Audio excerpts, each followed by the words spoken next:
International రిలేషన్స్లో first topic వచ్చేసి India global piece maker. So రీసెంట్గా Ukraine వాళ్ళ కంట్రీలో పీస్ని మెయింటైన్ చేయడం కోసం ఒక సమ్మిట్ని తీసుకొని వచ్చింది. స్విట్జర్లాండ్లో ఇది జరిగింది. సో ఈ సమ్మిట్లో టైటిల్ వచ్చేసి పాత్ టు పీస్ సమ్మిట్ అనేసి తీసుకొని వచ్చింది. సో మన ఇండియా నుంచి ministry of external affairs secretary కూడా అటెండ్ అయినాడు. సో దీని మెయిన్ ఆబ్జెక్టివ్ ఏంటి అంటే యుక్రెయిన్లో పీస్ని మెయింటైన్ చేయడం దీని main objective. So next, why is global peace making in India's interest? So India global peace making ప్రాసెస్లో ఎక్కువ ఇన్వాల్వ్ అవుదాం అనుకుంటుంది. ఎందుకు అంటే రీజన్స్ చూద్దాం. ఫస్ట్ థింగ్, ఎస్పెషల్గా ఈ టైంలో ఈ మధ్యకాలంలో వార్స్ అనేవి పెరిగిపోయినాయి.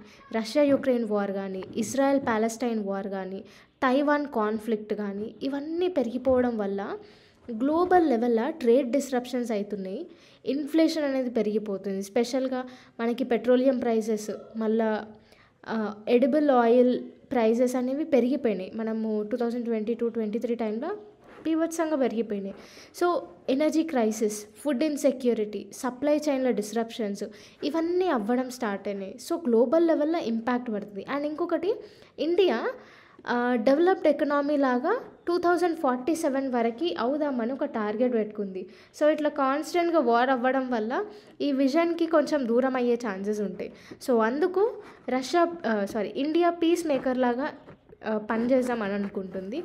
Next, United nations security council, దీని మెయిన్ ఎయిమే గ్లోబల్ లెవెల్లో పీస్ని మెయింటైన్ చేయడం.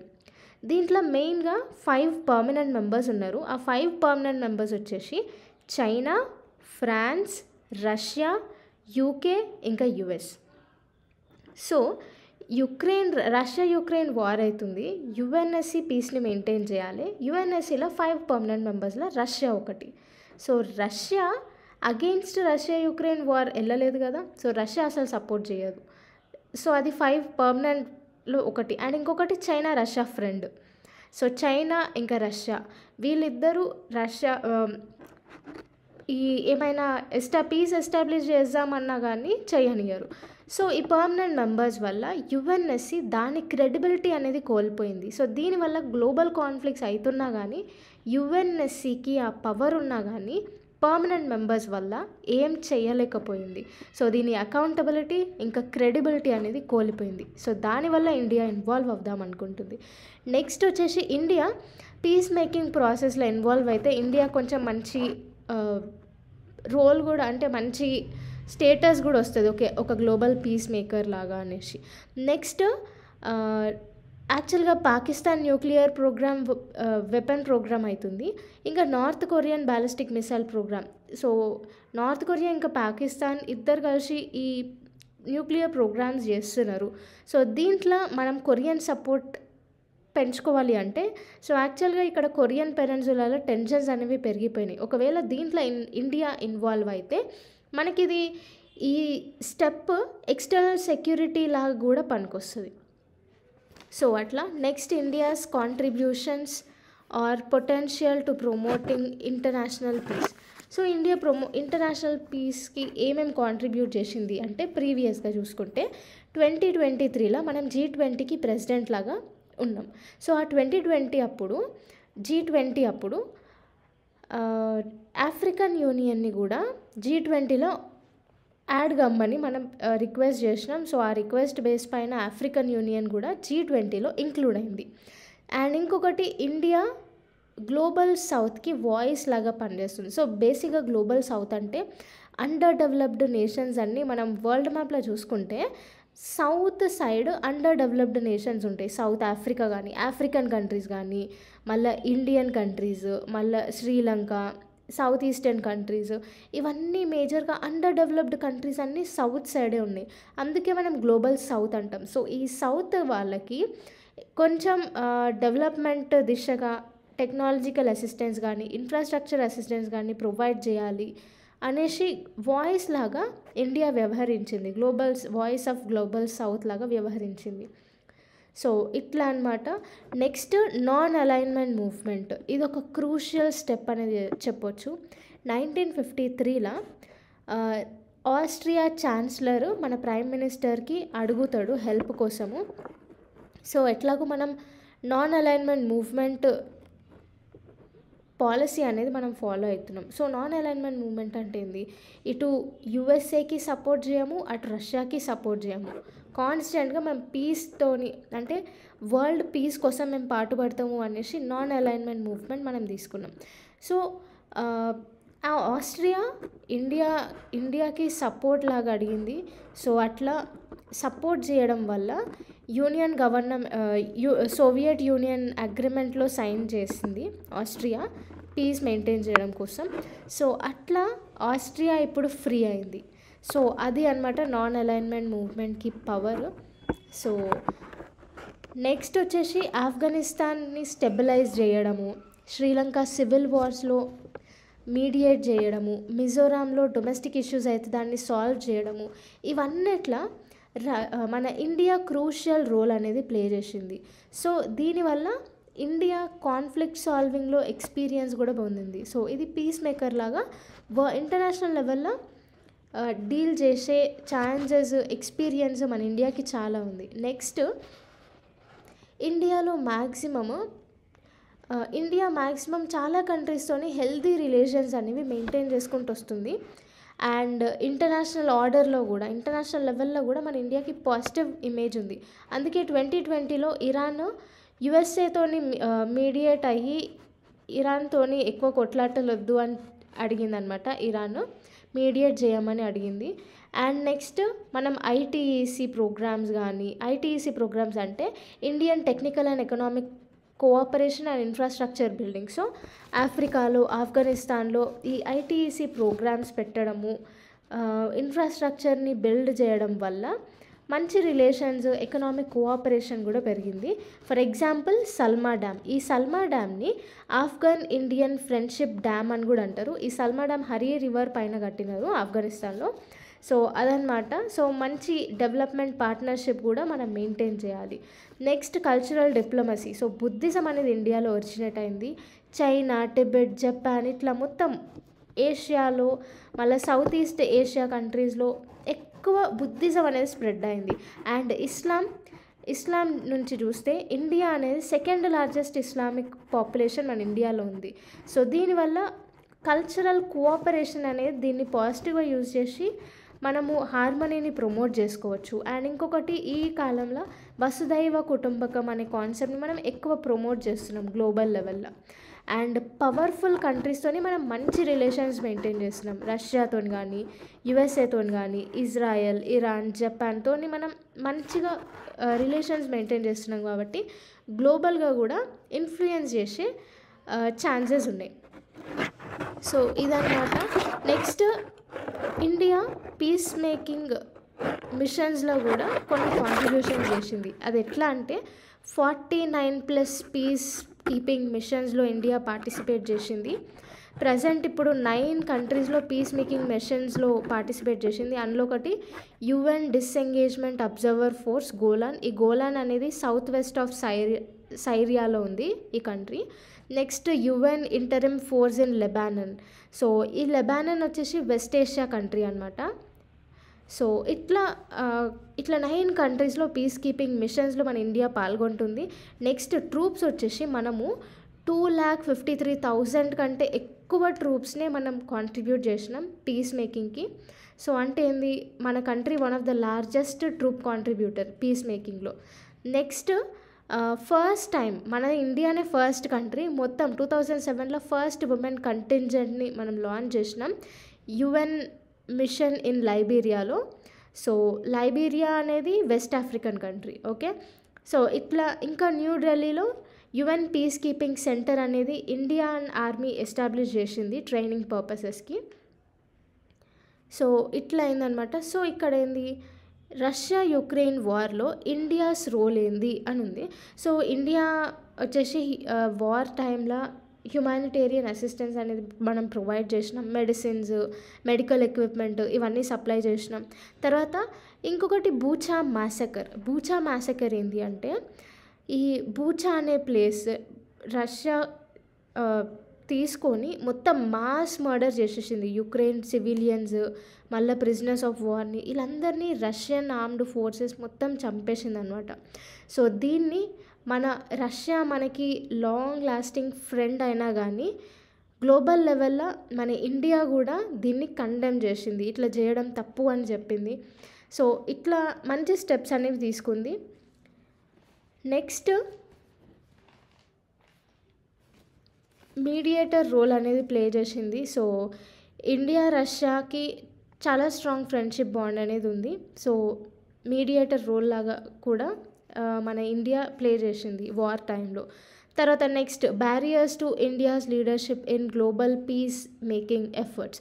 సో ఇదేంటి అంటే మనకి ఉన్న బ్యారియర్స్ ఏంది, ఇండియా అంత సిగ్నిఫికెంట్గా పీస్ మేకింగ్ ప్రాసెస్లో ఎందుకు ఇన్వాల్వ్ అవ్వలేకపోతుంది అంటే దానికి ఫస్ట్ రీజన్ వచ్చేసి మన దగ్గరనే ఎక్కువ లొల్లిలు అవుతున్నాయి. పాకిస్తాన్తోని ఇష్యూ, చైనా బార్డర్ ఇష్యూస్, ఇవన్నిటి వల్ల మనం ఇంటర్నేషనల్ లెవెల్లో న్యూట్రల్గా ఉండే ఛాన్సెస్ లేవు. సో చైనాకి అగెయిన్స్ట్గానే ఉంటాం, పాకిస్తాన్కి అగెయిన్స్ట్గానే ఉంటాం. సో మనం న్యూట్రల్గా ఉండాలంటే చాలా కష్టం. సో ఇంపార్షియల్గా ఉండాలి. అండ్ నెక్స్ట్ డొమెస్టిక్ ఛాలెంజెసే మనకి ఎక్కువ ఉన్నాయి. ఏంటి అంటే మన ఇండియా లోపలనే political instability, internet shut downs చాలా ఉన్నాయి. నార్త్ ఈస్టర్న్ స్టేట్స్లో హ్యూమన్ రైట్స్ వయలేషన్ అనేది అవుతుంది. సో మణిపూర్ స్టేట్లో హ్యూమన్ రైట్స్ వయలేషన్ అనేది విపరీతంగా పెరిగిపోయింది. ఎట్లా అంటే యునైటెడ్ నేషన్సే అగెయిన్స్ట్గా మాట్లాడింది, ఎంత వీలైతే అంత తొందరగా ఈ హ్యూమన్ రైట్ వయలేషన్ని ఆపండి అని చెప్పింది ఇండియాకి. సో ఇట్లా డొమెస్టిక్ ఛాలెంజెసే మనకి ఎక్కువ ఉన్నాయి. నెక్స్ట్ పావర్టీ, ఇన్ఫ్రాస్ట్రక్చర్ లోపాలు చాలా ఉన్నాయి. అండ్ ఇంకొకటి ఏంది, మనం క్వాడ్ చిన్న చిన్న గ్రూప్స్లో పార్టిసిపేట్ అవుతున్నాం. నాన్ అలైన్మెంట్ మూవ్మెంట్ అనేది ఒక మంచి స్టెప్, కానీ మనం క్వాడ్ ఇట్లాంటివి మనకి సెక్యూరిటీ కోసం చిన్న చిన్న గ్రూప్స్లో మనం పార్టిసిపేట్ చేస్తున్నాం. ఫర్ ఎగ్జాంపుల్ క్వాడ్లో అంటే మనం యుఎస్ఏతోని, జపాన్తోని, ఆస్ట్రేలియాతోని మనం ఒక గ్రూప్ లాగా 4 కంట్రీస్ గ్రూప్ లాగా ఫామ్ అయ్యి ఇండో పసిఫిక్ రీజియన్ని ప్రొటెక్ట్ చేయడం కోసం ఫామ్ అయినామన్నమాట. కాకపోతే ఇదేంది మేజర్గా వెస్టర్న్ ఇంట్రెస్ట్ని ప్రమోట్ చేసేటట్టే ఈ క్వాడ్ గ్రూపింగ్ ఉంది. సో యుఎస్ఏ మనతో ఉందంటే యుఎస్ఏకి శత్రువు రష్యా. సో రష్యా ఇంకా ఇండియాకి అగెయిన్స్ట్ అంటే చైనా. సో రష్యా, చైనా ఇంకా పాకిస్తాన్, ఈ కంట్రీస్ ఎక్కువ స్ట్రాంగ్, వాళ్ళ బాండింగ్ ఎక్కువ అయ్యి గ్లోబల్ లెవెల్లో కాన్ఫ్లిక్ట్స్ అవుతాయి. సో మనము రష్యాతో మంచి రిలేషన్స్ మెయింటైన్ చేయాలి, చైనాతో కూడా మంచి రిలేషన్స్ మెయింటైన్ చేయాలి. సో అట్లా అంటే మనం ఇట్లాంటి చిన్న చిన్న జియోపొలిటికల్ అలైన్మెంట్స్ కొంచెం జాగ్రత్తగా చూసి ఇన్వాల్వ్ కావాలి. సో ఇట్లా గ్లోబల్ కాన్ఫ్లిక్ట్స్ పెరగకుండా చూసుకోవాలి. తర్వాత నెక్స్ట్ మన ఇండియన్ డిప్లొమాటిక్ నెట్వర్క్ అనేది చాలా అంత లేదు మనకి నెట్వర్క్ యూకే, యుఎస్తో కంపేర్ చేస్తే. అండ్ మనము ఎకనామిక్గా, ట్రేడ్ పరంగా అంత స్ట్రాంగ్ లేము కాబట్టి గ్లోబల్ లెవెల్లో ఇన్ఫ్లుయెన్స్ అంత చేయలేము. మనం పవర్ఫుల్ అయితేనే గ్లోబల్ లెవెల్లో ఇన్ఫ్లుయెన్స్ చేయడానికి ఫుల్ పవర్స్ అనేవి మనకు ఉంటాయి. Next passive involvement. మనము రష్యా యుక్రెయిన్ వార్లో ఇండైరెక్ట్గా ఇన్వాల్వ్ అయినాం. చైనా అయితే direct set of principles for ending the conflict in Ukraine అనే ప్రిన్సిపల్స్ని డైరెక్ట్ తీసుకొని వచ్చింది, కానీ మనము ఇండైరెక్ట్గా ఇన్వాల్వ్ అయినాం. సో డైరెక్ట్గా ఇన్వాల్వ్ అయ్యే కెపాసిటీని మనం పెంచుకోవాలి. నెక్స్ట్ వే ఫార్వర్డ్ వచ్చేసి మనం అన్ని కంట్రీస్తోని న్యూట్రల్గా ఉండాలి. స్పెషల్గా like minded countries like south Africa, Brazil, ఇంకా వెస్టర్న్ పీస్ మేకర్స్ అయిన స్విట్జర్లాండ్, నార్వేతోని మంచి పార్ట్నర్షిప్ని డెవలప్ చేస్తూ కోఆపరేటివ్ ఇనిషియేటివ్స్ అనేవి తీసుకురావాలి. నార్వే పీస్ యూనిట్ అనేది ఉండే పీస్ని ఎస్టాబ్లిష్ చేయడం కోసం.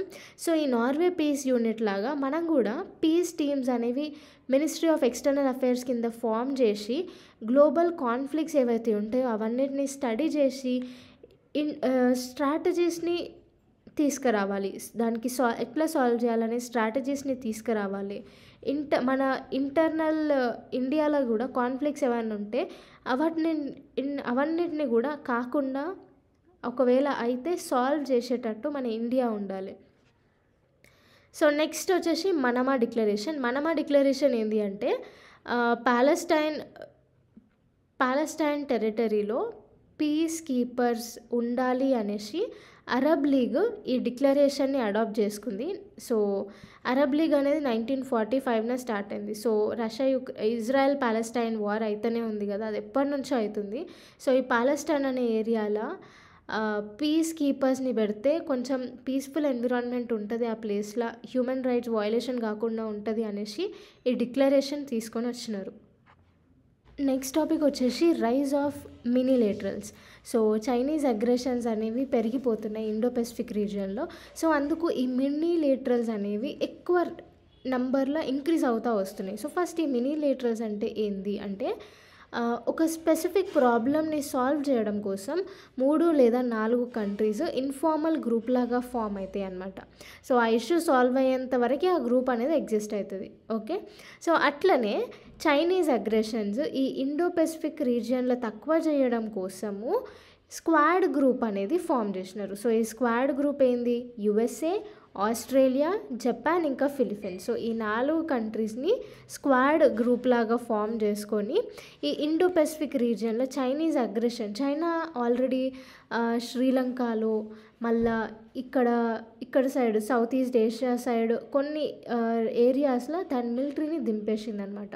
సో ఇట్లా మొత్తం మెల్లమెల్లగా ఆక్యుపై చేసుకొని వస్తుంది. సో ఈ ఆక్యుపెన్సీ అనేది తక్కువ చేయడం కోసం, చైనీస్ పవర్ ఈ ఏరియాలో తక్కువ చేయడం కోసం దీన్ని అగెయిన్స్ట్గా ఇవన్నీ స్క్వాడ్ గ్రూప్ కానీ, క్వాడ్ గ్రూప్ కానీ, AUKUS, UK, US, Philippines, Japan trilateral కానీ, US, Japan, South Korea trilateral కానీ, సో ఇవన్నీ మినీలేటరల్ గ్రూప్స్ లాగా ఫామ్ అయ్యి ఇక్కడ సెక్యూరిటీ అనేవి ప్రొవైడ్ చేస్తున్నాయి.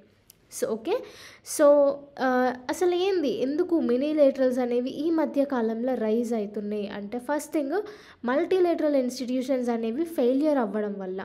సో సౌత్ చైనా సీలో చైనీస్ అగ్రెసివ్ పవర్ని చూపిస్తున్న కానీ ఏషియన్ మెంబర్స్ అడ్డుకోలేదు. సో ఈ ఏషియన్ మల్టీలేటరల్స్ అనేది ఫెయిల్ అయిపోయింది. సో ఏషియన్ మెంబర్స్ టోటల్గా 10 మెంబర్స్ ఉంటారు. సో వీళ్ళు కూడా చైనాని అగెయిన్స్ట్గా వెళ్ళలేకపోయినారు.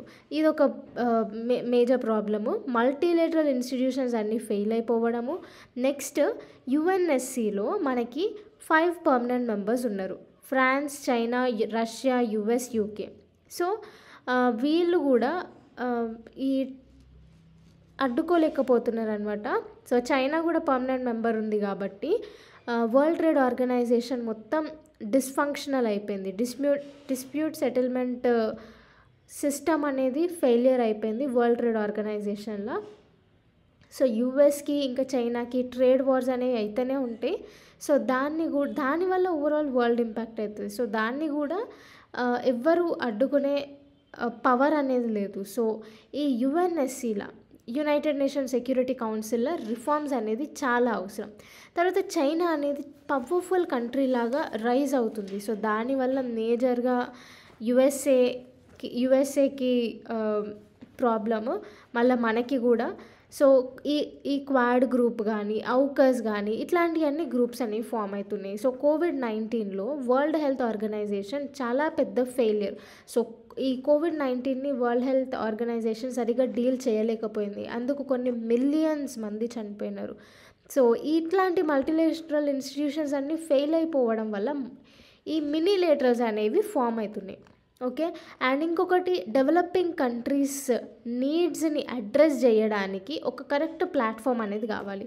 సో దానికి కూడా మినీలేటరల్స్ అనేవి ఇంక్రీజ్ అవుతున్నాయి. సో ఈ మినీలేటరల్స్ యొక్క అడ్వాంటేజెస్ ఏంటి అంటే, ఫస్ట్ థింగ్, ఒక ప్రాబ్లమ్ సాల్వింగ్కి ఆల్టర్నేటివ్ మెకానిజం లాగా ఇది పనికి వస్తుంది. తర్వాత ఇష్యూ బేస్డ్ కోఆపరేషన్ అనేది ఉంటుంది. సో ఒక పర్టికులర్ ప్రాబ్లమ్కి మాత్రమే కరెక్ట్ సొల్యూషన్ అనేది ఇస్తుంది. అండ్ నెక్స్ట్, సో ఈ ఎగ్జాంపుల్ వచ్చేసి సప్లై చైన్ రెసిలియన్స్ కానీ, ఇవన్నీ మనకి ట్రేడ్ని పెంచడానికి పనికొస్తాయి. తర్వాత డీగ్లోబలైజేషన్ అనేది ప్రొటెక్షనిస్ట్ టెండెన్సీస్ అనేవి ఇంక్రీజ్ చేస్తుంది. సో మన ఇండియాని ప్రొటెక్ట్ చేయడం కోసం, ఇండో పెసిఫిక్ ఏరియాని ప్రొటెక్ట్ చేయడం కోసం ఈ మినీలేటరల్స్ అనేవి ఎక్కువ ఫామ్ అవుతున్నాయి. ఓకే, సో నెక్స్ట్ వచ్చేసి reasons for rise of minilaterals in Indo Pacific region. ఎందుకు అంటే UNSC, United Nation Security Council system తోని ఫెయిత్ అనేది లేదు. ఇప్పుడు అన్ని కంట్రీస్ యుఎన్ఎస్సి సిస్టమ్ని ఎవ్వరు నమ్మట్లేదు. అండ్ మనకి వాస్ట్ మ్యారిటైమ్ జాగ్రఫీ అనేది ఉంది. సో ఇండో పెసిఫిక్ రీజియన్లో ఆ రీజియన్ని ప్రొటెక్ట్ చేయడం చాలా ఇంపార్టెంట్. చైనా మిలిటరీ పవర్ అనేది మొత్తం స్ప్రెడ్ చేసుకుంటూ పోతుంది. దానికి కౌంటర్ లాగా మినీలేటరల్స్ అనేవి అవసరం.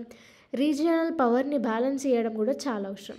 సో బెనిఫిట్స్ ఏంది మినీలేటరల్స్ వల్ల అంటే మనకి రీజియనల్ సెక్యూరిటీ అనేది పెరుగుతుంది. సో ఈ క్వాడ్ గ్రూపింగ్ వల్ల చైనా అగ్రెసివ్గా దాని మిలిటరీని స్ప్రెడ్ చేయడానికి ఉండదు. ఇదొకటి. మళ్ళీ మన గ్లోబల్ సౌత్ అజెండాని కూడా అడ్రస్ చేయడానికి ఉంటుంది. సో అట్లా India, Brazil, south Africa trilateral cooperation కూడా స్టార్ట్ అయింది. సో నెక్స్ట్ వచ్చేసి ఎవరికైతే ట్రేడ్ మీద ఇండియాతోని ట్రేడ్ మీద ఇంట్రెస్టెడ్ నేషన్స్ ఎవరైతే ఉంటారో వాళ్ళందరూ కలిసి ఒక ట్రేడ్ లాగా ఎకనామిక్ డెవలప్మెంట్ని తీసుకురావచ్చు. రీజియనల్ సెక్యూరిటీ పైన ఎక్కువ ఫోకస్ చేయవచ్చు. తర్వాత మనకి కొన్ని స్పెసిఫిక్ ఛాలెంజెస్ ఏంటి, water security, energy, food security ఇట్లాంటివి స్ట్రెంగ్తెన్ చేయవచ్చు, ఇట్లాంటివి ప్రొటెక్ట్ చేయవచ్చు మనం. So India, France, UAE trilateral relationship కూడా మెయింటైన్ చేస్తారు. ఇదేంటి అంటే డిఫెన్స్ అండ్ ఎనర్జీ పైన కోఆపరేషన్ కోసం. తర్వాత డైవర్స్ నెట్వర్క్స్ అనేవి పెరుగుతాయి. మినీలేటరల్స్ వల్ల మనకి చాలా కంట్రీస్తోని పరిచయం అవుతుంది. సో చాలా గ్రూప్స్లో మనం ఇన్వాల్వ్ అయి ఉంటాం కాబట్టి చాలా కంట్రీస్తోని మనకి నెట్వర్క్ అనేది పెరుగుతుంది. ఫస్ట్ థింగ్ నెట్వర్క్ పెరగడం వల్ల ఏమవుతుంది, ఆటోమేటిక్గా నాలెడ్జ్ షేరింగ్, టెక్నాలజీ షేరింగ్, తర్వాత ఇన్వెస్ట్మెంట్స్ ఇట్లాంటివన్నీ వస్తూ ఉంటాయి అన్నమాట. కొత్త ప్రోగ్రామ్స్ అన్నీ, కొత్త పాలసీస్ అన్నీ డెవలప్ అవుతూ ఉంటాయి. సో నెట్వర్క్ అనేది చాలా ఇంపార్టెంట్. సో I2U2 కానీ, క్వాడ్ కానీ ఇవన్నిట్లో మనం పార్ట్. తర్వాత ఇండస్ట్రియల్ చైన్స్ అనేవి, సప్లై చైన్స్ అనేవి బూస్ట్ అవుతాయి. ఇదనమాట. For example Chip4 semi conductor ఉంది. సో వీళ్ళు ఒక అలయన్స్ తీసుకొని వచ్చారు, Japan, South Korea, Taiwan, US. So వీళ్ళందరూ ట్రేడ్ పర్పస్లో Chip4 సెమీ కండక్టర్ అలయన్స్ అనేది తీసుకొని వచ్చారు. సో అట్లా మనం కూడా తీసుకురావచ్చు. So that research and development మన ఇండియాలో ప్రమోట్ చేయవచ్చు. కానీ కొన్ని ఛాలెంజెస్ అయితే ఉన్నాయి. ఛాలెంజెస్ ఏంటి అంటే చిన్న చిన్న గ్రూప్స్ వల్ల మనకి లిమిటెడ్ రిసోర్సెస్ ఇంకా క్యాపబిలిటీస్ కూడా తక్కువ ఉంటాయి. టెన్షన్స్ ఇంకా డివిజన్ చేస్తున్నాం కదా మినీలేటరల్స్ అంటే చిన్న చిన్న గ్రూప్స్. సో శత్రువుకి శత్రువు మిత్రుడు అవుతాడు. సో అట్లా మనకి ఇంకా శత్రువులు పెరిగే ఛాన్సెస్ ఉంటారు మిత్రులతో పాటు. సో అదనమాట. ఇంకొకటి ఇది ఫార్మల్ గ్రూప్ అయితే కాదు, ఇది ఇన్ఫార్మల్ గ్రూప్. సో అందుకు అకౌంటబిలిటీ అనేది తక్కువ ఉండే ఛాన్సెస్ అయితే ఉంటాయి. 2.3 ఇండియా బంగ్లాదేశ్ రిలేషన్స్. సో రీసెంట్గా ప్రైమ్ మినిస్టర్ బంగ్లాదేశ్కి విజిట్ చేస్తాడు. సో అందుకు 6 పాయింట్స్ మీద మెమరాండమ్ ఆఫ్ అండర్స్టాండింగ్ మీద సైన్ చేస్తాడు అనమాట. సో ఆ 6 వచ్చేసి ఇండియా బంగ్లాదేశ్ డిజిటల్ పార్ట్నర్షిప్ చేయాలి అనేసి, India Bangladesh green partnership, so climate change కాకుండా ఉండడానికి సస్టైనబుల్ ఇనిషియేటివ్ అనమాట ఇది. తర్వాత maritime cooperation, blue economy, oceanography పైన తీసుకొని వచ్చారు ఒక agreement. NPCI national payment cooperation of India ఇంకా బంగ్లాదేశ్ బ్యాంక్ ఇద్దరు కలిసి ఒక అగ్రిమెంట్ చేసుకున్నారు. సో దట్ UPI లాంచ్ చేయాలి అనేసి. So joint committee, technical committee కూడా తీసుకొని వచ్చారు. సో దట్ గంగా వాటర్ ట్రీటీని కొత్తగా రెన్యువల్ చేయాలి అనేసి. సో దీనికి సిగ్నిఫికెన్స్ ఏంటి అంటే ఫస్ట్ థింగ్ ఇండియా బంగ్లాదేశ్ వల్ల మన ఇండియాకి బంగ్లాదేశ్కి ట్రేడ్ రిలేషన్స్ అనేవి మంచిగా ఉన్నాయి. సెక్యూరిటీ ఇంకా బార్డర్ మేనేజ్మెంట్ కూడా మంచిగా ఉంది. సో దీనివల్ల యాంటీ కరప్షన్ యాక్టివిటీస్ కానీ, ఇల్లిసిట్ డ్రగ్ ట్రాఫికింగ్ కానీ, ఫేక్ కరెన్సీ, హ్యూమన్ ట్రాఫికింగ్ ఇట్లాంటివన్నీ మనం ట్యాకిల్ చేయగలుగుతున్నాం. అండ్ ఇద్దరికి మంచి డిఫెన్స్ కోఆపరేషన్ ఉంది. సో దీనివల్ల మనం మిలన్ ఇంకా సంప్రీతి లాంటి మిలిటరీ ఎక్సర్సైజెస్ చేస్తున్నాం. తర్వాత పీస్ఫుల్ కోఆపరేషన్ ఉంది బార్డర్ మేనేజ్మెంట్లో. సో మనకి లార్జెస్ట్ బార్డర్ షేరింగ్ కంట్రీ అంటే అది బంగ్లాదేశే. సో మనకి బంగ్లాదేశ్కి మంచి కోఆపరేషన్ ఉంది, పీస్ఫుల్ కోఆపరేషన్ బార్డర్ మేనేజ్మెంట్లో. అరౌండ్ మనకి 4096 కిలోమీటర్స్ బార్డర్ ఉంది బంగ్లాదేశ్తోని. ఓకే, సో మనము ల్యాండ్ బౌండరీ అగ్రిమెంట్ చేసుకున్నాం 2015లో. అండ్ సో బౌండరీ డిస్ప్యూట్స్ అనేవి సాల్వ్ చేయడానికి అగ్రిమెంట్ అనేది తీసుకున్నాం అనమాట. తర్వాత మల్టీలేటరల్ ప్లాట్ఫామ్స్లో కూడా మనము బంగ్లాదేశ్ ఉన్నారు. సో సార్క్ కానీ, South Asian Association for Regional కోఆపరేషన్లు కానీ, బిమ్స్టెక్ అంటే Bay of Bengal Initiative for Multi Sectoral Technical and Economic కోఆపరేషన్లు కానీ, BBIN Bangladesh, Bhutan, India, Nepal. So ఇది ఎకనామిక్ గ్రోత్ ఇంకా ఎకనామిక్ బూస్ట్ కోసం ఇది తీసుకొని వచ్చారు. IORA ఏంది అంటే Indian Ocean Rim Association. So ఇవన్నిట్లో మనము కోఆపరేట్ చేస్తున్నాం ఇట్లాంటి మల్టీలేటరల్ ఇన్స్టిట్యూషన్స్లో. అండ్ కనెక్టివిటీ కూడా పెరిగింది. For example inland waterways trade, ఇంకా ట్రాన్స్పోర్టేషన్ ఇవన్నీ మంచిగా అవుతున్నాయి. తర్వాత చిట్టగాంగ్ ఇంకా మాంగ్లో పోర్ట్స్లో మనము ట్రేడింగ్ పర్పస్కి వాడుకోవచ్చు అనమాట. సో ఇట్లాంటి మంచి బెనిఫిట్స్ ఇద్దరు కంట్రీస్కి ఉన్నాయి. అండ్ కల్చరల్ ఇంకా పీపుల్ టు పీపుల్ రిలేషన్ కూడా మంచిగా ఉంది. ఇండియాకి ఎట్లా ఇంపార్టెంట్ అంటే ఇంటర్నల్ కనెక్టివిటీ కోసం చాలా పనికొస్తుంది. Akhaura Agartala cross border rail link అనేది తీసుకొని వచ్చారు. సో దీనివల్ల మనకి ఇంకా నార్త్ ఈస్టర్న్ స్టేట్స్కి ఈజీగా కనెక్ట్ చేయొచ్చు త్రూ బంగ్లాదేశ్. సో కోల్కతా నుంచి డైరెక్ట్ అగర్తలాకి కనెక్ట్ అవుతుంది. సో కోల్కతా నుంచి అగర్తలాకి డైరెక్ట్ కనెక్ట్ అవుతుంది. ఓన్లీ 12.24 కిలోమీటర్స్ లాంగ్ రైల్వే లైన్తోనే మనము నార్త్ ఈస్టర్న్ స్టేట్స్కి కనెక్ట్ కావచ్చు. అంతకుముందు చాలా పెద్ద ప్రాబ్లం ఉండే అనమాట. దాని తర్వాత ఇండియా బంగ్లాదేశ్లో డెవలప్మెంట్ కోసం అరౌండ్ $8 బిలియన్ అనేవి లోన్గా ఇచ్చారు. వ్యాక్సిన్ మైత్రి కానీ, డిజాస్టర్ రిలీఫ్ ప్రోగ్రామ్స్ కానీ, హ్యుమానిటేరియన్ అసిస్టెన్స్ కూడా మనం ప్రొవైడ్ చేసినాం. నెక్స్ట్ ఛాలెంజెస్కి వస్తే తీస్టా రివర్ ఇష్యూ అనేది ఉంది. సో తీస్టా రివర్ షేరింగ్లో గొడవ అనేది ఉంది. అండ్ ఇంకొకటి ఏంటంటే బంగ్లాదేశ్కి లార్జెస్ట్ ఆర్మ్ సప్లయర్ చైనా, ఇదొక ఛాలెంజ్ మనకి. ఇంకొకటి బంగ్లాదేశ్ ఇంకా మయన్మార్కి ఇల్లీగల్ మైగ్రెంట్స్ అనేటోళ్ళు ఎక్కువ అవుతున్నారు. అక్కడ నుంచి మన ఇండియాకి ఎంటర్ అవుతున్నారు. సో దీనివల్ల మనం సిటిజన్షిప్ అమెండ్మెంట్ యాక్ట్ కానీ, నేషనల్ రిజిస్టర్ ఆఫ్ సిటిజన్స్ కానీ ఇవన్నీ తీసుకొని వస్తున్నాం ఈ ఇల్లీగల్ మైగ్రెంట్స్ని ట్యాకిల్ చేయడం కోసం. సో దీనివల్ల ఇద్దరు కంట్రీ రిలేషన్స్ ఎఫెక్ట్ అయ్యే ఛాన్సెస్ ఉంటాయి.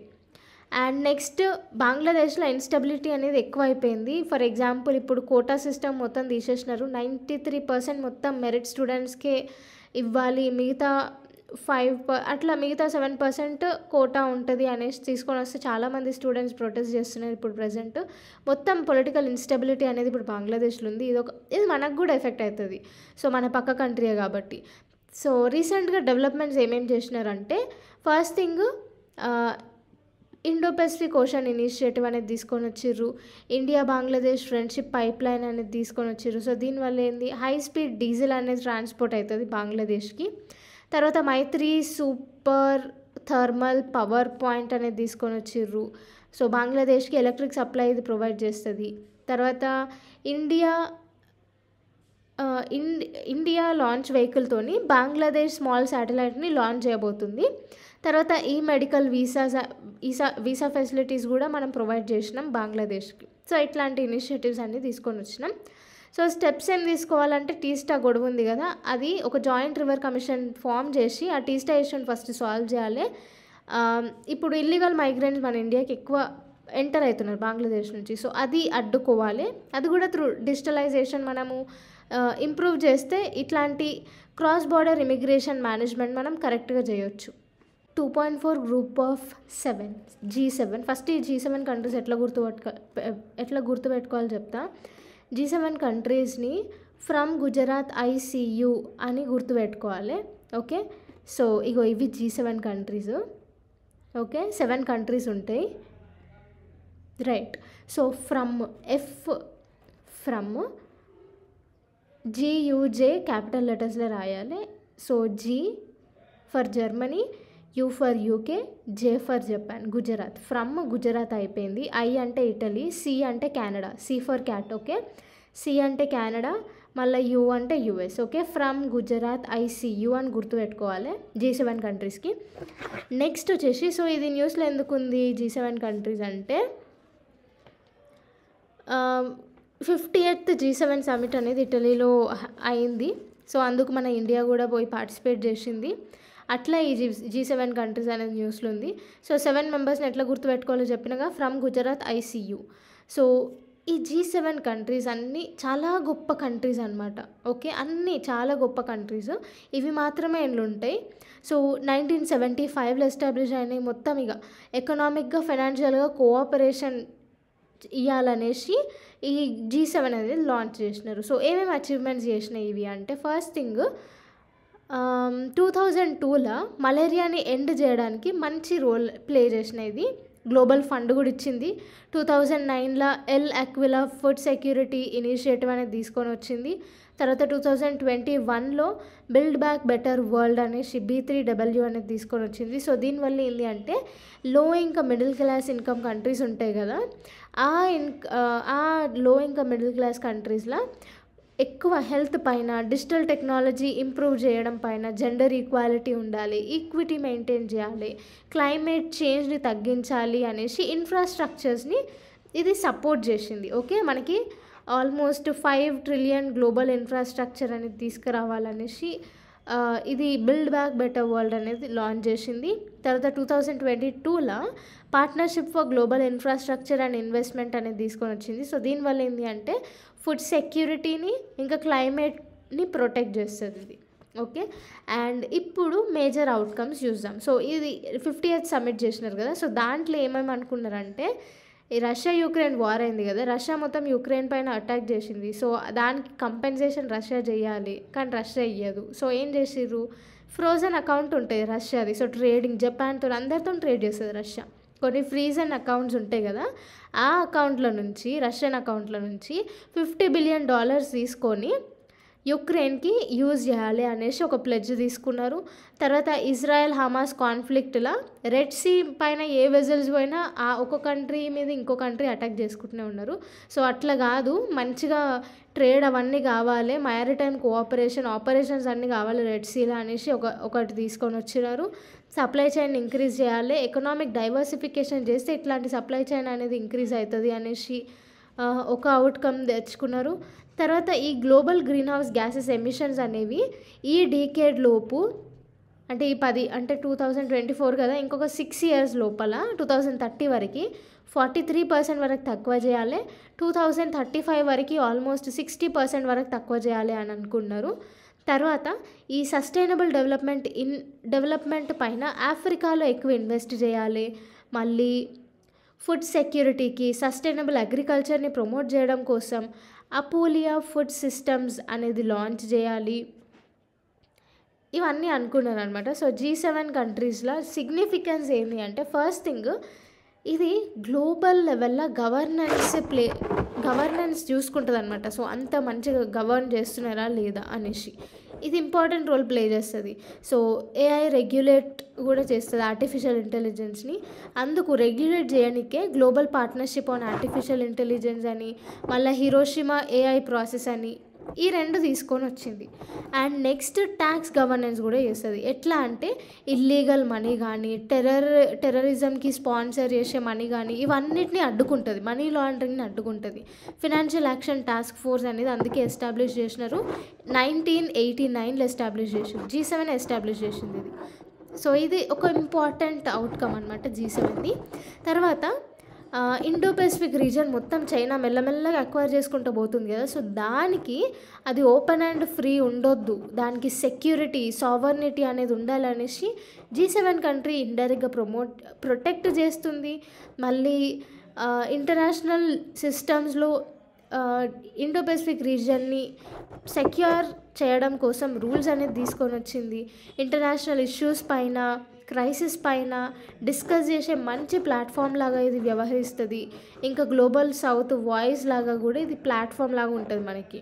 ఓకే, సో గ్లోబల్ సౌత్ అంటే ఏంటి అంటే అండర్ డెవలప్డ్ లేదా డెవలపింగ్ నేషన్స్ అన్నిటికీ ఒక నీడ్ ఉంటుంది. సో డెవలప్డ్ కంట్రీస్కి, అండర్ డెవలప్డ్ కంట్రీస్కి ఒక బ్రిడ్జ్ గ్యాప్ అనేది ఉంటుంది. మన దగ్గర అంత ఎడ్యుకేషన్, మనకి అంత టెక్నాలజీ, అంత ఎంప్లాయ్మెంట్ అవన్నీ లేవు. సో ఇవన్నీ ఆల్రెడీ ఉన్నాయి కాబట్టి వీళ్ళు మనకి హెల్ప్ చేస్తే మనం కూడా డెవలప్ అవుతాం, క్లైమేట్ని కూడా మేము ప్రొటెక్ట్ చేసుకుంటామని అంటుంది మన ఇండియా, గ్లోబల్ సౌత్ వాయిస్ లాగా. సో ఇప్పుడు మనం ఎలక్ట్రిసిటీ మ్యాక్సిమం దేంతో యూజ్ చేస్తాము, కోల్తోనే యూజ్ చేస్తాం. థర్మల్ ఎనర్జీయే మనం చాలా వాటికి ఎలక్ట్రిసిటీకి వాడతాం. కానీ ఈ డెవలప్డ్ నేషన్స్ దగ్గర సోలార్, విండ్, మళ్ళా హైడ్రో టెక్నాలజీ, తర్వాత ఇంకా మంచి సస్టైనబుల్ టెక్నాలజీస్ అన్నీ ఉన్నాయి. సో వాళ్ళు మనకి హెల్ప్ చేస్తారు. మనం ఎట్లాగో వాళ్ళకి రా మెటీరియల్స్ ఇస్తాం కదా, అట్లా వాళ్ళు కూడా మనకి సెమీ కండక్టర్స్, చిప్స్ ఇవన్నీ మనకి స్పాన్సర్ లాగా చేస్తే మనం కూడా క్లైమేట్ చేంజ్కి అగెయిన్స్ట్గా ఎందుకుంటాం, ఉండం. మనం కూడా క్లైమేట్కి సపోర్ట్ చేస్తాం, మళ్ళీ మనం కూడా డెవలప్ అవుతాం. సో ఇట్లా గ్లోబల్ సౌత్కి ఒక వాయిస్ లాగా ఇండియా వ్యవహరిస్తుంది. దానికి మంచి ప్లాట్ఫామ్ లాగా G7 ఉంది. సో ఇదన్నమాట. తర్వాత రిజల్ట్ వచ్చేసి మొత్తానికి ఏమనుకున్నారంటే గ్లోబల్ అపోలో ప్రోగ్రామ్ అనేది తీసుకొని వచ్చిర్రు. సో ఈ గ్లోబల్ అపోలో ప్రోగ్రామ్ వల్ల ఏంది అంటే ఒక్క నిమిషం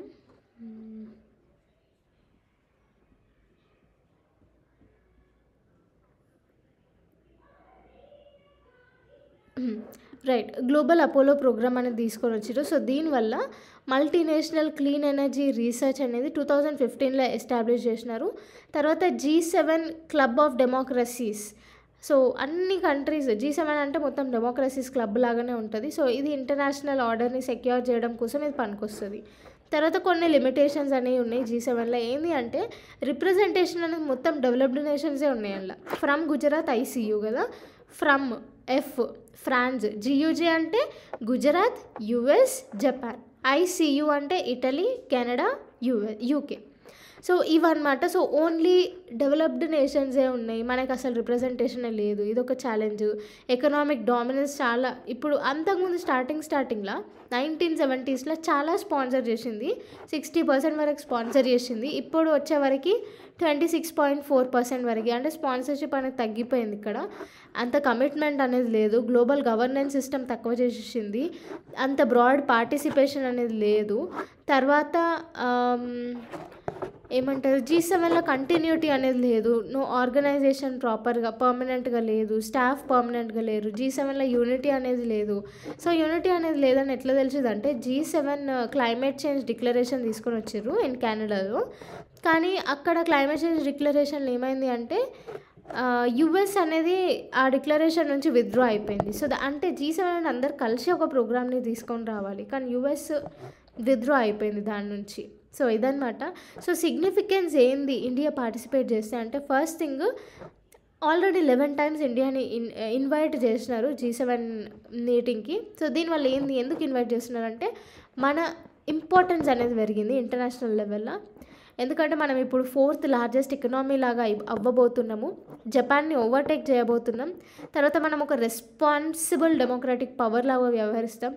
తర్వాత మన గ్లోబల్ సౌత్ పర్స్పెక్టివ్ నుంచి మనం ఇప్పుడు డెవలపింగ్ నేషనే కదా, మన డెవలపింగ్ నేషన్స్ నుంచి ఏమేం అవసరాలు ఉన్నాయి అవన్నీ త్రూ ఇండియా ద్వారా వాళ్ళు తెలుసుకోవచ్చు అనేసి. తర్వాత డెవలప్డ్ కంట్రీస్కి, డెవలపింగ్ కంట్రీస్కి ఒక బ్రిడ్జ్ లాగా మనం వ్యవహరిస్తాం అనేసి మనల్ని ఇన్వైట్ చేస్తుంది. తర్వాత మనకి G7 వల్ల ఉపయోగం ఏంటి అంటే, అది మనకి గ్లోబల్ సౌత్కి ఒక ప్లాట్ఫామ్ లాగా వ్యవహరిస్తుంది. మన ప్రియారిటీస్ ఏంది, మన కన్సర్న్స్ ఏంది, ఇవన్నీ మనం ఆడబోయి మాట్లాడవచ్చు. దానివల్ల వాళ్ళ సపోర్ట్ లేకపోతే ఇన్వెస్ట్మెంట్ ఇవన్నీ కూడా మనం తీసుకురావచ్చు. తర్వాత G7 డెమోక్రటిక్ అజెండాస్కి సపోర్ట్ చేస్తుంది. మళ్ళీ ఆపర్చునిటీస్ అనేవి ప్రొవైడ్ చేస్తుంది స్పెషల్గా గ్లోబల్ లీడర్స్కి. సో అందుకు G7 అనేది ఇండియాకి చాలా important. 2.5 India France relation. So G7 సమ్మిట్లో ప్రైమ్ మినిస్టర్ ఇంకా ఫ్రాన్స్ ప్రెసిడెంట్ ఇద్దరు కలిసి కొన్ని పాయింట్స్ మీద ఫోకస్ చేసినారు. దాంట్లో ఒకటి వచ్చేసి హారిజన్ 2047. తర్వాత మళ్ళీ ఇంకొక టాపిక్ వచ్చేసి ఇండో పెసిఫిక్ రోడ్ మ్యాప్ గురించి మాట్లాడుకున్నారు. సో ఈ హారిజాన్ 47 ఏంటి అంటే, ఈ అడ్వాన్స్ టెక్నాలజీ పైన ఇండియా ఇంకా ఫ్రాన్స్ ఇద్దరు కలిసి కొలాబరేట్ అవుదాం అనుకుంటున్నారు. సో బేసిక్గా ఇది సూపర్ కంప్యూటింగ్ పైన, ఆర్టిఫిషియల్ ఇంటెలిజెన్స్ పైన, క్వాంటమ్ కంప్యూటింగ్ పైన ఎక్కువ ఫోకస్ చేయబోతున్నారు. సో దీనివల్ల మన ఇండియా ఫ్యూచర్ కూడా డెవలప్ అయ్యే ఛాన్సెస్ ఉంటాయి. సో దీనికి బేసిక్గా 3 పిల్లర్స్ ఉంటాయి. అది వచ్చేసి partnership for security and sovereignty, ఇంకా పార్ట్నర్షిప్ ఫర్ ప్లానెట్, ఇంకా partnership for the people. So ఇవన్నీ మేజర్గా ఈ artificial intelligence, quantum computing, super computing పైన బేస్ అయి ఉంటాయి. దాని తర్వాత గ్రోయింగ్ కన్వర్జెన్స్ బిట్వీన్ ఇండియా ఇంకా ఫ్రాన్స్ రిలేషన్స్. ఏంది అంటే, ఫస్ట్ థింగ్ ఇద్దరికి డిఫెన్స్ కోఆపరేషన్ ఎక్కువ ఉంది. ఏంది అంటే ఫ్రాన్స్ ఆల్మోస్ట్ ఇండియాకి సెకండ్ లార్జెస్ట్ ఆర్మ్స్ సప్లయర్ అంటే ఫ్రాన్సే అనమాట, as per Stockholm International Peace Research Institute ప్రకారం. సో మనము ఫ్రాన్స్ నుంచి రఫేల్ ఎయిర్ క్రాఫ్ట్స్ కొనుక్కున్నాం, P-75 స్కార్పియన్ ప్రాజెక్ట్ కూడా దీని నుంచే పర్చేస్ చేసుకున్నాం. అండ్ ఇంకొకటి, ఈ 2 కంట్రీస్ డిఫెన్స్ ఇండస్ట్రియల్ రోడ్ మ్యాప్కి కూడా మంచి కోఆపరేషన్ ఇస్తున్నాయి. సో దీనివల్ల ఏంటిదంటే మేజర్గా డిజైన్, డెవలప్మెంట్ ఇంకా ప్రొడక్షన్, డిఫెన్స్ పైన ఇద్దరు కొలాబరేట్ అయి పనిచేస్తారు. సో దీనివల్ల ఏంటి అంటే ఇండియాకి డిఫెన్స్ నీడ్స్ ఏదైతే ఉంటాయో దాన్ని ఫుల్ఫిల్ చేస్తారు. మళ్ళీ మనం ఎక్స్పోర్టింగ్కి కూడా దీని హెల్ప్ తీసుకొని ఎక్స్పోర్ట్ చేయొచ్చు. ఎట్లా ఇది డిజైన్, డెవలప్మెంట్ ఇంకా ప్రొడక్షన్ పైన హెల్ప్ చేస్తుంది కాబట్టి. అండ్ ఎగ్జాంపుల్ వచ్చేసి maintenance, repair and overhaul facilities. ఇదేంటి అంటే మేజర్గా ఇప్పుడు ఆల్మోస్ట్ ఖరాబ్ అయ్యే స్టేజ్లో ఉన్న మెషిన్స్ కానీ, ఎక్విప్మెంట్ కానీ, లేదంటే ఫెయిల్యూర్ అంటే ఇక కొంచెం రిపేర్ అయ్యే ఛాన్సెస్ ఉన్నా కానీ దానిని మళ్ళీ రీస్టోర్ చేస్తారనమాట. అండ్ డ్యామేజ్ని ప్రివెంట్ చేస్తారు ఎంఆర్ఓ కింద. అండ్ స్పెషల్గా ఏవియేషన్, రఫేల్ ఇంజన్స్ని ఇవి రిపేర్ చేస్తాయి. సో నెక్స్ట్ ఎక్సర్సైజెస్ వచ్చేసి బయోలేటరల్ ఎక్సర్సైజెస్ ఉన్నాయి. వరుణ వచ్చేసి ఇండియన్ ఓషన్లో ఆర్ మెడిటరేనియన్ సీలో అవుతుంది ఎక్సర్సైజ్. నెక్స్ట్ ఫ్రింజెక్స్ 23 అనేది జాయింట్ మిలిటరీ ఎక్సర్సైజ్ అనమాట. మల్టీలేటరల్ ఎక్సర్సైజెస్ కూడా ఉన్నాయి 1 or 2 or more కంట్రీస్ పైన. సో ఇదేంటి అంటే లా పెరౌజ్ ఏంది నేవీది, ఒరియాన్ అనేది ఎయిర్ క్రాఫ్ట్ ఎక్సర్సైజ్ అనమాట. అండ్ జియో స్ట్రాటజికల్గా కోఆపరేషన్ కూడా ఉంది. ఎందుకు అంటే ఇండో పెసిఫిక్ రీజియన్ని ప్రొటెక్ట్ చేయడం కోసం India France Indo Pacific road map అనేది తీసుకొని వచ్చిర్రు. సో బేసిక్గా ఫ్రాన్స్కి ఇక్కడ ఏం పని అంటే ఫ్రాన్స్ ఐలాండ్స్ కూడా ఇండో పెసిఫిక్ రీజియన్లో ఉన్నాయి. అందుకు ఫ్రాన్స్ ఎక్కువ ఈ ఇండో పెసిఫిక్ రీజియన్లో ఇన్వాల్వ్ అవుతుంది. నెక్స్ట్ స్పేస్ కోఆపరేషన్ కూడా చేస్తుంది. సో మనకి డిఫెన్స్ ఇంకా స్పేస్ ఎక్విప్మెంట్కి లార్జెస్ట్ సప్లయర్ అనమాట ఫ్రాన్స్. దాని తర్వాత మనము తృష్ణ ఎర్త్ అబ్జర్వేటరీ మిషన్ అనేది స్టార్ట్ చెయ్యబోతున్నాము. అండ్ ఎకనామిక్ కోఆపరేషన్ కూడా మంచిగా ఉంది. ఎందుకంటే ఇండియాస్ టాటా గ్రూప్ ఇంకా ఫ్రాన్స్కి చెందిన ఎయిర్ బస్ గ్రూప్ ఈ రెండు కలిసి సివిలియన్ హెలికాప్టర్స్ మ్యానుఫ్యాక్చర్ చేయడానికి ఒక అగ్రిమెంట్ తీసుకొచ్చినాయి. దాని తర్వాత సిఎఫ్ఎం ఇంటర్నేషనల్ ఇదొక కంపెనీ, ఇది ఫ్రాన్స్ది. ఇండియాకు వచ్చేసి ఆకాశ ఎయిర్. ఈ రెండు కంపెనీస్ కొలాబరేట్ అయ్యి 300 లీప్ 1B ఇంజన్స్ అనేవి పర్చేస్ చేసుకోబోతున్నాయి అనమాట. సో ఇవన్నీ కొన్ని ఎకనామిక్ కోఆపరేషన్కి సంబంధించినవి. సో ఈ సిఎస్ఎం ఇంటర్నేషనల్ ఇండియా నుంచి పర్చేస్ చేయబోతున్నాయి ఇవి. సో నెక్స్ట్ వచ్చేసి డిజిటల్ కోఆపరేషన్ కూడా మంచిగా ఉంది. ఇండియన్ విజిటర్స్కి, ఎన్ఆర్ఐస్కి ఐఫెల్ టవర్ దగ్గర యూపీఐ అనేది లాంచ్ చేసినారు. సో ట్రాన్సాక్షన్స్ అనేవి మంచిగా కావడానికి. మళ్ళీ ఫ్రాన్స్ హెల్ప్తోని మనం 14 సూపర్ కంప్యూటర్స్ అనేది డెవలప్ చేసినాం. సో ఫ్రాన్సే డెవలప్ చేసింది, మనకి ఇచ్చింది అది.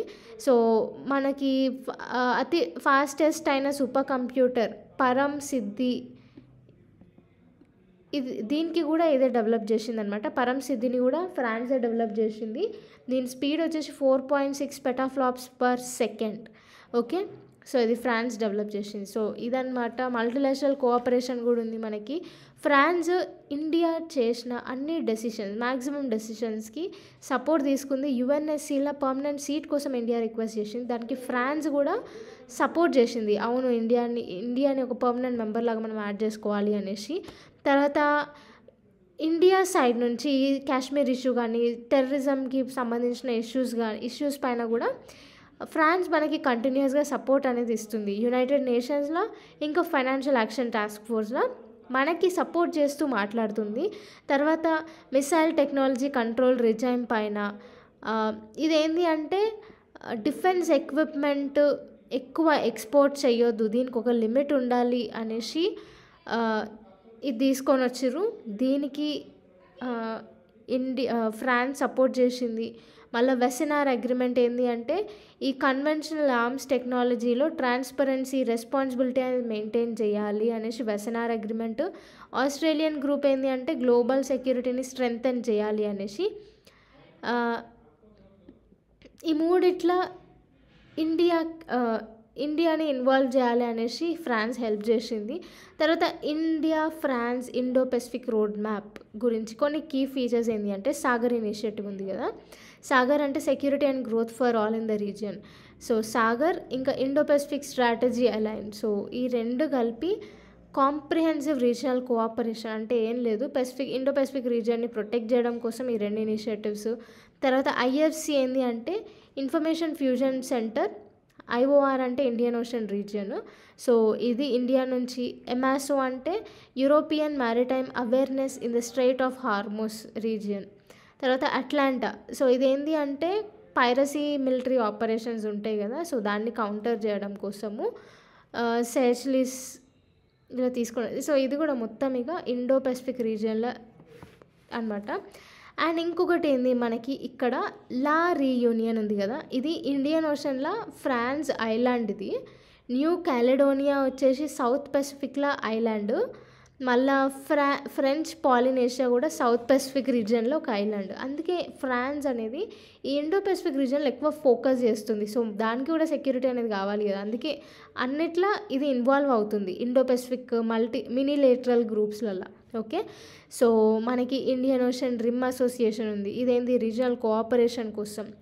మళ్ళా Indian Ocean Naval Symposium maritime cooperation కోసం. ఇండియన్ ఓషన్ కమిషన్, ఇదేంటి అంటే స్టెబిలిటీ పీస్ మెయింటైన్ చేయడం కోసం. జిబౌతి కోడ్ ఆఫ్ కండక్ట్ ఏంటి అంటే వెస్టర్న్ ఇండియన్ ఓషన్లో గల్ఫ్ ఆఫ్ ఎడన్లో పైరసీ ఇంకా రాబరీ అనేది ప్రివెంట్ చేయడం కోసం ఇది తీసుకొని వచ్చారు. సో ఇవన్నీ ఇనిషియేటివ్స్ అనమాట, కీ ఫీచర్స్. ఛాలెంజెస్ ఏంటి అంటే ట్రేడ్ అనేది మనకి ఫ్రాన్స్కి మంచిగా ఉన్నా కానీ అనుకున్న స్థాయిలో ట్రేడ్ అనేది లేదు, వీసా రిస్ట్రిక్షన్స్ చాలా పెరిగిపోయినాయి. మళ్ళీ జైతాపూర్ న్యూక్లియర్ పవర్ రియాక్టర్ ఉంది మహారాష్ట్రలో, సో దీంట్లో ఇండియా ఫ్రాన్స్ ఇద్దరు కలిసి కొలాబరేట్ చేసి వర్క్ చేస్తున్నారు, కానీ ఫ్రాన్స్ అనేది డిలే చేసుకుంటూ వస్తుంది న్యూక్లియర్ అగ్రిమెంట్ అని.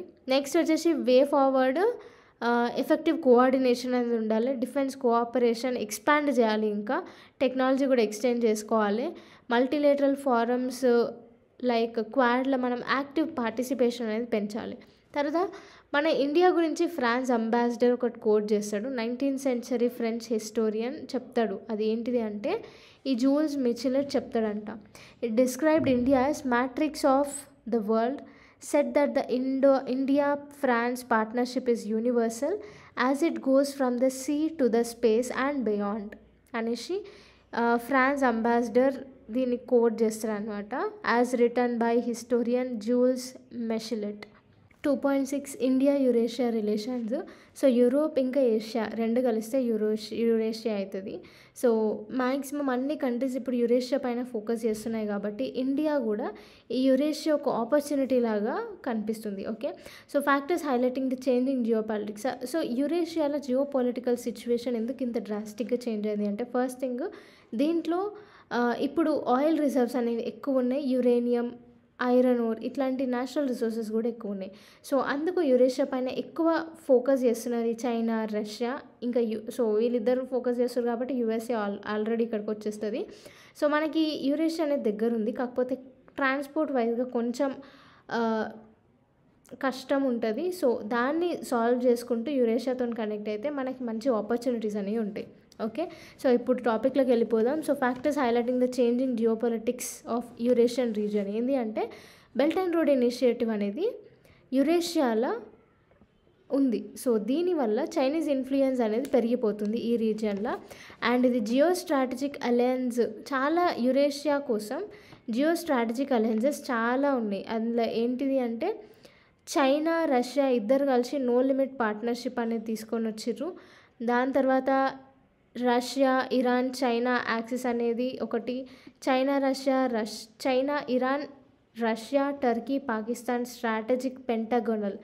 సో ఇవన్నీ తీసుకొని వచ్చిర్రు యురేషియాని డామినెంట్ చేయడానికి.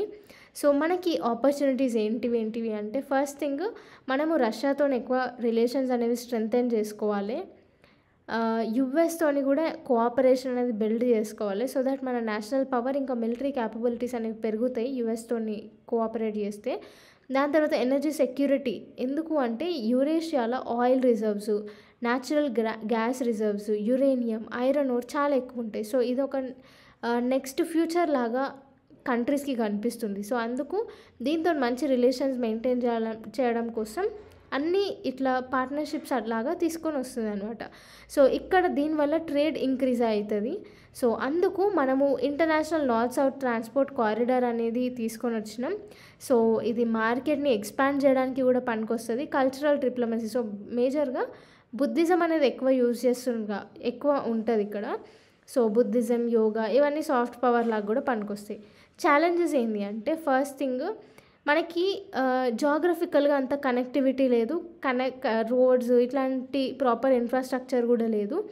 అండ్ పాకిస్తాన్ ఒక ఫ్యాక్టర్ లాగా అడ్డం పడుతూ ఉంటుంది, పాకిస్తాన్ కానీ చైనా కానీ. సో మనకి ఓన్లీ వే ఏంది అంటే త్రూ ఆఫ్ఘనిస్తాన్ మనం కనెక్ట్ చేసుకోవచ్చు. సో ఇదన్నమాట ఛాలెంజెస్. వే ఫార్వర్డ్ వచ్చేసి మనం కనెక్టివిటీని పెంచాలి, ఇంకా యూరోపియన్ యూనియన్తోని రిలేషన్స్ అనేవి పెంచుకోవాలి. 2.7 ఇండియా జపాన్ రిలేషన్స్. సో ఇదేంటి అంటే G7 సమిట్ అయింది రీసెంట్గా, 50th G7 ఇటలీలో. సో G7 సమిట్లో ఇండియా ఇంకా జపాన్ బయోలెటరల్ మీటింగ్ అనేది కండక్ట్ చేసుకున్నారు. సో అందుకే న్యూస్లో ఉంది.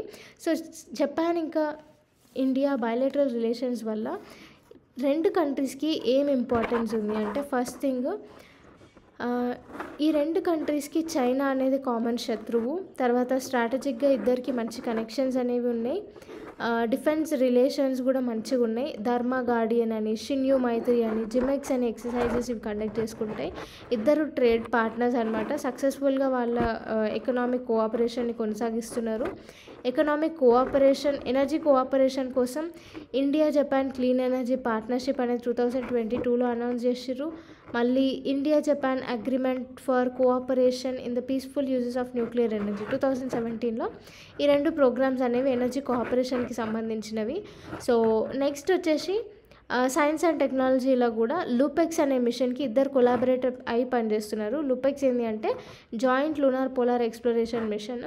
తర్వాత ఇండియాకి ఎట్లా ఇంపార్టెంట్ అంటే జపాన్ ఇన్ఫ్రాస్ట్రక్చరల్ డెవలప్మెంట్కి హెల్ప్ చేస్తుంది. For example Mumbai Ahmedabad high speed rail ప్రాజెక్ట్కి జపాన్ హెల్ప్ చేస్తుంది. FDI జపాన్ 2027 వరకు 5 ట్రిలియన్ yen ఇన్వెస్ట్ చేయడానికి ముందుకు వచ్చింది. సో దాని టార్గెట్ 5 ట్రిలియన్ yen అని చెప్పింది. దాని తర్వాత ఇండియా ఇంకా జపాన్ ఇండస్ట్రియల్ కాంపిటిటివ్నెస్ పార్ట్నర్షిప్ లాగా ఒక ఇనిషియేటివ్ని తీసుకొని వచ్చింది. సో దట్ ఇండియాలో మ్యానుఫ్యాక్చరింగ్ సెక్టర్ని ట్రాన్స్ఫార్మ్ చేయడం కోసం. తర్వాత స్కిల్స్ కోసం టెక్నికల్ ఇంటర్న్ ట్రైనింగ్ ప్రోగ్రామ్ అని, స్పెసిఫైడ్ స్కిల్డ్ వర్కర్స్ ఇనిషియేటివ్ అనేది జపాన్ తీసుకొని వచ్చింది. సో ఇప్పటివరకు డెవలప్మెంట్ కోసం జపాన్ చాలా లార్జెస్ట్ డోనర్ అనమాట. మన ఇండియన్ డెవలప్మెంట్ అసిస్టెన్స్ ఫినాన్షియల్గా ఇది ఫండ్స్ ఇస్తుంది, అది కూడా లార్జ్ అమౌంట్లో. తర్వాత జపాన్కి ఎందుకు ఇండియా అవసరం అంటే ఫస్ట్ థింగ్ జపాన్లో పాపులేషన్ అనేది తక్కువైతే ఉంది. సో దానివల్ల హ్యూమన్ రిసోర్సెస్ అనేవి జపాన్కి చాలా అవసరం. అందుకు ఇదొక రీజన్. నెక్స్ట్ రా మెటీరియల్స్ లైక్ ఐరన్ ఓర్ మనం సప్లై చేస్తాం. సో ప్రీవియస్గా కూడా World War II అప్పుడు అది రికవర్ కావడానికి ఈ ఐరన్ ఓర్ చాలా హెల్ప్ చేసింది. సో దీన్ని బేస్ చేసుకొని అది డెవలప్ అయిపోయింది మొత్తం. అండ్ తర్వాత జపాన్లో లార్జ్ మార్కెట్ అనేది ఇండియాలో జపనీస్ గుడ్స్కి లార్జ్ మార్కెట్ ఉంది. సో అందుకు ఇంపార్టెంట్ అనమాట ఇండియా జపాన్కి. ఛాలెంజెస్ ఏంటి అంటే జపాన్ వేరే కంట్రీస్లో FDI చూసుకుంటే ఫారెన్ డైరెక్ట్ ఇన్వెస్ట్మెంట్ మన ఇండియాలో చాలా తక్కువ FDI అనేది ఇన్వెస్ట్ చేస్తుంది.